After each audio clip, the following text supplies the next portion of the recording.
Good morning, good morning. It's great to be back in Brooklyn, the great home of people like Shirley Chisholm, Una Clark, Meg Revers, all those great champions who led the march to voting, running for office, and reminding us of those sacred rights that we treasure. This has always been a home to places who have supported the March for Civil Rights. So there's no better place to talk about our most important and fundamental right as an American, that is the right to vote.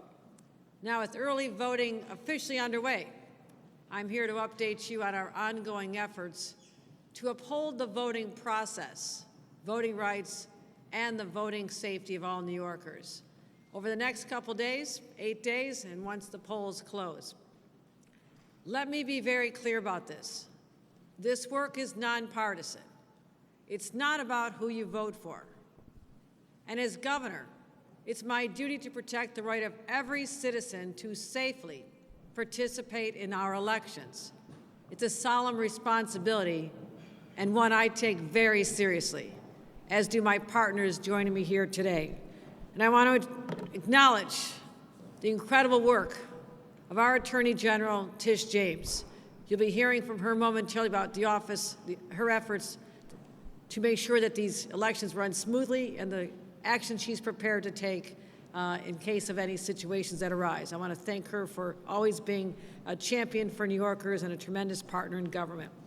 Senator Kevin Parker has joined us, Assembly Member Rodneyce Bichot-Hermelin, Councilmember Farrell Lewis, also joined by members of my team, the Commissioner of Homeland Security and Emergency Services, Jackie Bray, as well as the Director of Counterterrorism at DISH's, Ben Vos-Gardner, and the Superintendent of State Police, Stephen James, and Counterterrorism, Andrew Crow, and as well as Colin Ahern, our state's Chief Cyber Officer. These are the individuals that I have my confidence in to ensure that the next election in 8 days, ongoing and the weeks and days afterward if necessary, will be ensuring the election integrity of what happens here in New York. As we know, up and down the ballot you'll be electing your candidates for every office, from city and town councils in some cases, all the way to our congressional representatives, to the President of the United States. Today is day 3 of early voting here in New York, and some of you may have already voted. But no matter when or how you cast your ballot, whether you vote by mail or in person, I hope that New Yorkers will take a moment just to pause and reflect on what that right really means, and how fortunate we are as Americans to share in this sacred right. Because almost half of the world's population live in countries where either you cannot vote or your vote has no impact on the outcome of an election. Conversely, here in America, your vote absolutely matters, and that's never something we can take for granted. And there's a long history of our country's battles. Many before us have lost their lives on battlefields, shed blood in our streets, marched, demanding this right. And I think about the brave men and women who've served in our country, in our military, but also in elective office, like my friend John Lewis, former member of Congress, who was beaten bloody on the Edmund Pettus bridges in the Selma to Montgomery March. Our history has been shaped by patriots and pioneers who fought to protect this precious right. Also been protected by unsung heroes, those whose names will not appear in history books, but do the essential work of upholding our democracy. These individuals, they have jobs, they have kids, they have parents to take care of, yet they still give of their time and their energy as our poll workers and elections inspectors. It's a remarkable gesture of patriotism on their part as well. So to all the election volunteers, the workers, poll workers, I want to thank you, because your work stabilizes our democracy and truly makes a difference. And it's because of you, our fire stations and school gyms and libraries, community centers, and places like this one are transformed into hallowed places. We all go to exercise the most fundamental right in our democracy. Now, as I've traveled the state a great deal recently, a number of people have expressed concerns about this election, especially with some of the inflammatory and extremist rhetoric and misinformation you've seen on social media feeds or heard from your friends or neighbors or relatives. That's what I want to address today.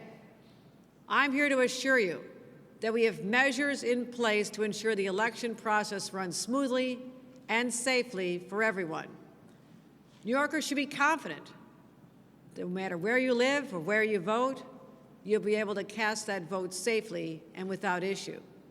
Because over the past year, teams from various agencies, Homeland Security and Emergency Services, our Office of Information Technology Services, our cybersecurity offices, they have been hard at work preparing for all scenarios in this election. They've gamed them out in close coordination with boards of elections and are ready to be there to support any way necessary. Now, that could be anything from dealing with a power outage to internet to service disruptions to weather-related road closures. We've seen it all in every corner of the state. And it's this cooperation and partnership that will ensure that every voter can cast their ballot, have it voted, no matter what happens. Also, on top of these interagency preparations, New York has invested the resources necessary, $100 million, $140 million in state and federal funds to modernize our election infrastructure here in New York. Now, that's money well spent, upgrading equipment, improving security protocols at boards of elections around the state. We're also investing significant dollars in new e-poll books and postage for local boards of elections. In the last few years, counties have received almost $11 million to strengthen cybersecurity. And as you make your plans to vote, if you're not already, some of you may encounter misinformation, whether it's an incorrect polling site, unfounded claims that votes aren't being counted, or false, misleading images produced by artificial intelligence. On social media, baseless theories can spread like wildfire, making it hard to separate fact from fiction. And whether it's inaccurate rumors that circulate intentionally or by accident, the end result could be the same. Voters are worried. They feel disenfranchised, disillusioned about our democratic system. But we're not powerless. Together, we can stop the false rumors from spreading. Here's how you can help. If you spot incorrect information about the election, your polling place, anything that does not seem right to you, contact your Board of Elections. We'll get that information out to all of you. Second, if you get your voting information directly from the Board of Elections. Just go to elections.ny.gov. And with a few easy clicks, you can find out information on how and where to vote and learn about the exhaustive measures in place to protect the integrity of this election. Now, it's also very possible that we won't have some clear winners in every race on election night. Tallying all the votes and declaring all the official winners can take time. That's totally normal, especially in tight races. So that leads me to the last thing I want to discuss today, and that's the immediate aftermath of the election. A recent poll shows that 62% of Americans, 62%, worry about post-election violence, that it could be at least somewhat likely. Now, that's extremely disturbing. That has not been the case in the past. It reflects the concerns that I've also heard from people concerned at diners and the coffee shops and union halls. Today, I want to ease those concerns and to promise you that New York stands ready to manage any election-related protests, demonstrations, or whatever in the hours and days following November 5th. I've directed the New York State Police and the Division of Homeland Security and Emergency Services to assist local law enforcement agencies statewide to ensure that any large gatherings or protests remain peaceful and safe. We have the best of the best, both within the New York State Police as well as on Commissioner Bray's team. They're trained for this. They've been tabletopping this. They're prepared for this over months and months, and if not years, preparing for these days. As always, my top priority is keeping New Yorkers safe. And we can and we will uphold the right to free speech while protecting public safety. The work we've done in advance of this election that I've spoken to you about is part of a larger mission to expand and protect access to the ballot box. That's why back in 2022, when voting rights were under siege in states nationwide, I signed the most expansive state-level Voting Rights Act in the country. The John R. Lewis Voting Rights Act cracks down on voter suppression, deception, and intimidation. We've made it possible for New Yorkers to vote early by mail. We made it easier with early voting and training for poll workers, safeguarding absentee ballots, also enacting protection against AI in political communications. And we've helped young people and traditionally underrepresented groups to register and cast their ballot. Because we know that democracy is stronger when everyone participates. I'll close with this. 176 years ago, Elizabeth Cady Stanton, Lucretia Mott, and roughly 300 other brave women and a few enlightened men gathered in Seneca Falls, New York, where they launched the nation's women's suffrage movement. They were willing to take risks, being alienated from society, their families, because they wanted a real say in the world around them, and they knew that voting was the only way. It was true then and remains true today.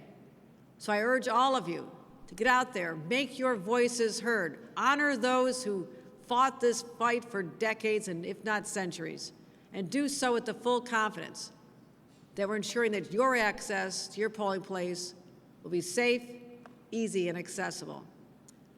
Now I'll turn it over to my great partner, New York State Attorney General Tish James, who can talk more about what her office is doing to protect New Yorkers from election-related misinformation. Attorney General James.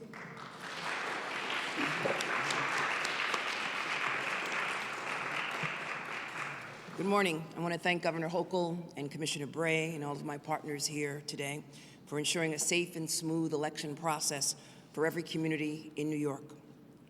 As of this weekend, the 2024 election is officially underway in New York, and we saw record numbers of New Yorkers participate in early voting this weekend.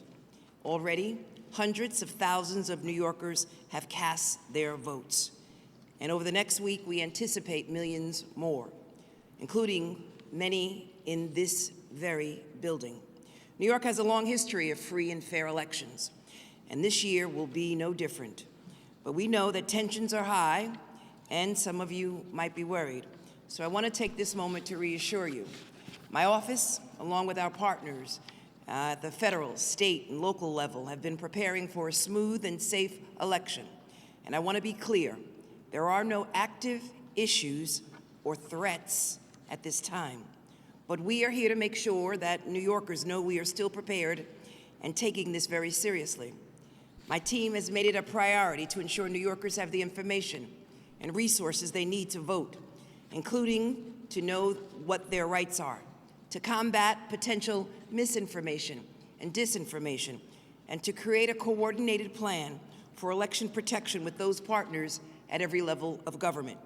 Because we are committed to making sure New Yorkers are well protected, safe, informed, and free from intimidation when they cast their votes this election. And we are taking this on from every angle. Now, we know that there are those out there who might try to get people to stay home and stay quiet this election. Voter suppression efforts and misinformation are not new. Individuals use scare tactics, intimidations, and threats to basically deny individuals their fundamental right to vote. And over the years, we've shut down several attempts to scare voters into staying home. In fact, we stopped a dangerous robocall campaign that targeted Black voters in upstate New York and falsely told them that if they voted by mail during the height of the COVID pandemic, that their personal information would be used by the police, that they would allow credit card companies to collect debts, and the CDC would track individuals for mandatory vaccinations. Not only was this patently false, it was illegal, and the goal was to scare people out of voting for a certain candidate. And we successfully shut these individuals down who operated in 3 states, and we coordinated with our partners in those 3 states. We also know that disinformation can take a variety of forms, and as the threats evolve, so do our enforcement efforts. Now, Americans are facing a new challenge, and that is AI-generated election misinformation. And these deep fakes can be dangerous, and they're getting harder and harder to spot. And that's why we put out a guide to help prevent AI misinformation and provided tips about how to spot fake content, to report it, and to seek accurate information about the elections. You should never rely on AI chat box to answer questions about elections or voting. And if you receive a phone call with information about voting or elections, be vigilant. That information may be inaccurate or fake. Remember to verify information with official sources. We also have been working with social media companies to address disinformation and specifically ensure that they are cracking down on this misleading AI-generated content. My office is also working with officials around the state to make sure they know the law and are ready to support voters. And while we don't anticipate any major disruptions on Election Day, we have been working for months to ensure that we can respond to any issues that do arise. And that includes coordinating closely with local authorities to identify and respond quickly to any concerns in their communities. It's important that everyone understand that it is illegal to intimidate, to threaten, to coerce voters in any way. It is illegal to bring any firearm into a polling site. It is illegal to photograph, to videotape, or otherwise harass voters at the poll. We are working with state and federal law enforcement partners to prepare for any potential issue that might exist on Election Day. If you experience any form of voter misinformation or intimidation, or have any issues at the polls, we want to know about it. My office operates an election protection hotline for every single primary and election day in New York. It opened this past weekend for the start of early voting. It is open today, and it will remain open from now until the day after the election on November 6th.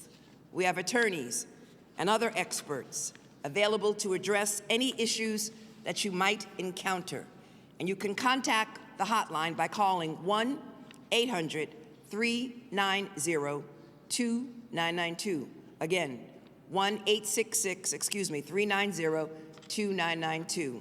1-866-390-2992, or filing a complaint online, electionhotline.ag.ny.gov. electionhotline.ag.ny.gov. My office is there to help people in real time, whether you're having trouble voting or you're witnessing voter intimidation at your poll site. And this hotline is a resource for all New Yorkers.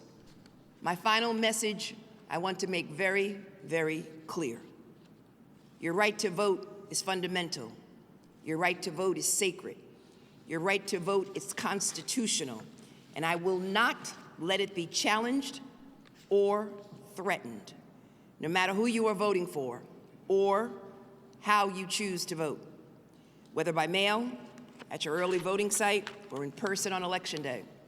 You have the right to feel safe, protected, and empowered when you head to the polls.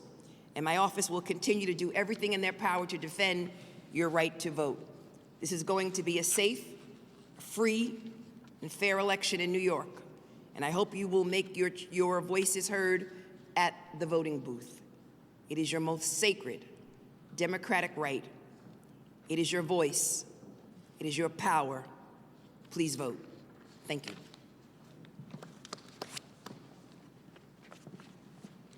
Hi, good morning. I'm just gonna provide a little bit of detail on the preparations that the state has been making. My name's Jackie Bray. I'm the Commissioner of Homeland Security and Emergency Services.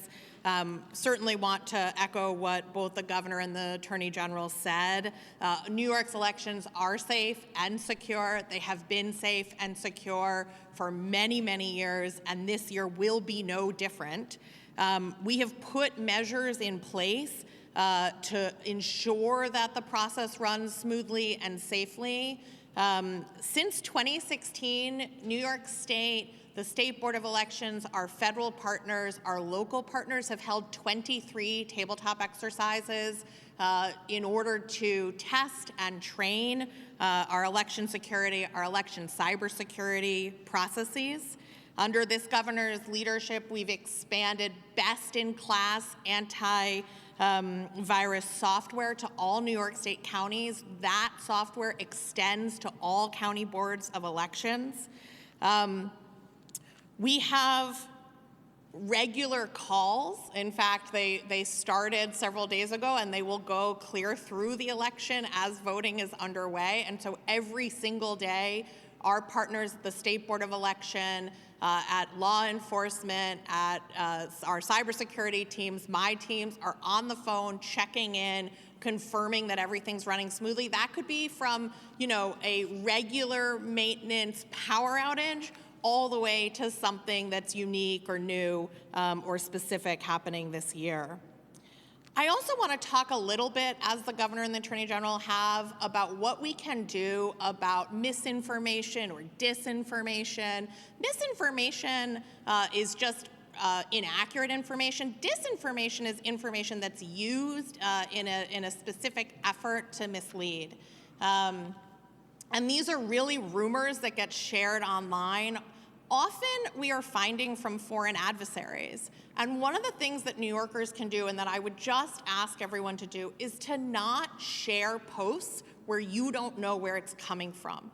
I think sometimes we think, I don't know how to stop that, I'm one person. But in truth, the way social media works, we each spread information exponentially when we share posts. And so when it comes to election information, particularly information about when, where, and how to vote, if it's not coming directly from your county board of elections or your state board of election, don't share it without verifying it with those boards of elections. You can be a really important part of stopping the rumors that are spreading online. And so you can do that by not sharing it until you check it. You can check that information at elections.ny.gov.